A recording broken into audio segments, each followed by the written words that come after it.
Welcome to The Explainer. Today, we're diving into a really fascinating, completely impartial look at a philosophy that connects some totally unexpected dots.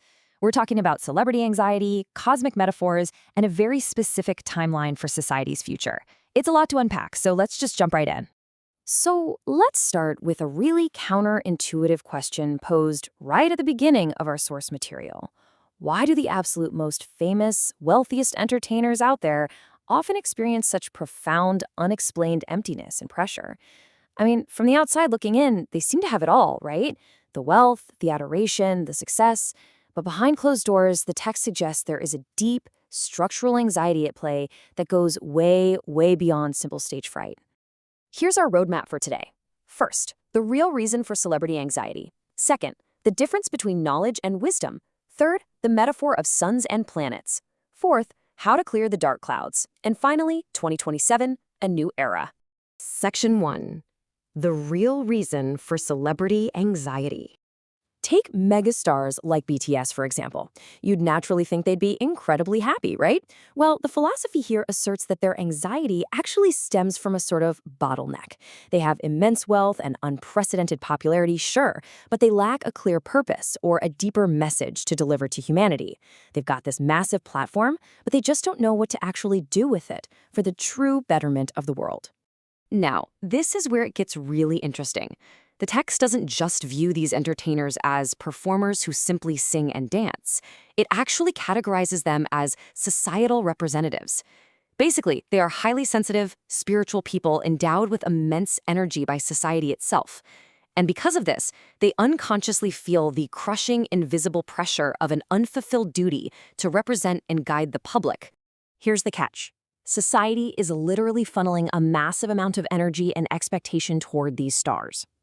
The text argues that unless these individuals figure out how to joyfully release their own energy back out to help the world, all that intense societal expectation just bottlenecks.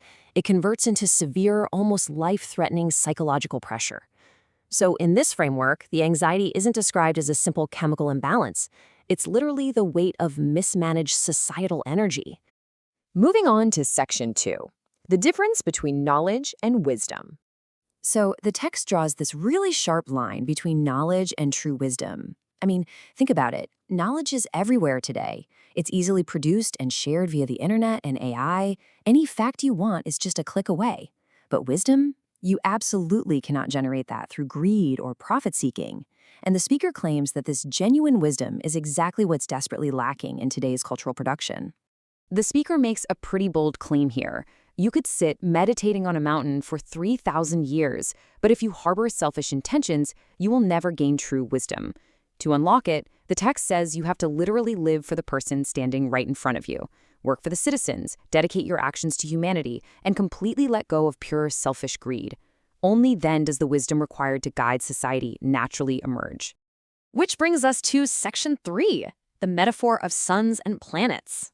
To make all these abstract concepts tangible, the lecture introduces this beautiful cosmic framework.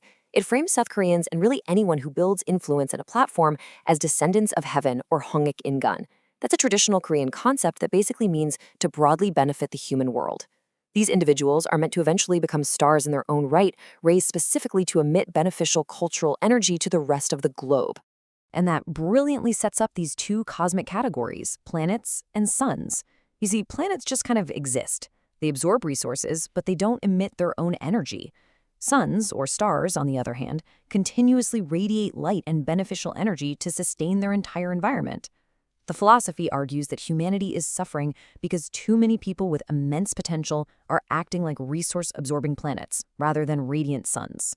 This sets up a very bold, incredible promise.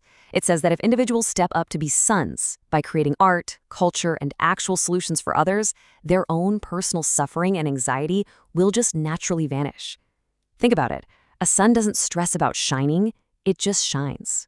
When we live for humanity and produce what the world actually needs, our internal pressures completely dissipate. Let's dive into Section 4, how to clear the dark clouds.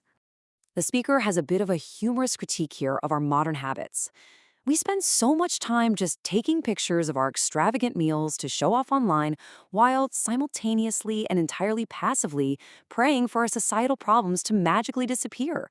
We can't just beg the heavens to clear the dark clouds for us if we aren't actively doing the work ourselves. So, how do we actually fix this societal stagnation? The text lays out a very clear game plan. First, stop showing off. Second, become a social reporter. Pay attention, actively observe the world's problems, bring those issues forward, and ask the right questions to find solutions. And step 3, this is absolutely crucial, completely stop complaining. If we do this, it says the dark clouds of society will naturally begin to clear on their own. Because according to the speaker, complaining is quite literally what draws those dark clouds in to begin with. It's not just about having a bad attitude, it's seen as a direct failure of our societal duty. If those who are meant to lead and innovate spend all their energy complaining instead, the entire world literally becomes dark. And finally, Section 5, 2027, a new era. This all builds into a very specific prophetic timeline for society. Right now, the text says all the hidden societal rot and those dark clouds are being fully exposed. There's no sweeping things under the rug anymore. Next, we face a 2 to 3 year transition period of purification. That means organizing our lives and, very importantly, practicing stopping our complaints.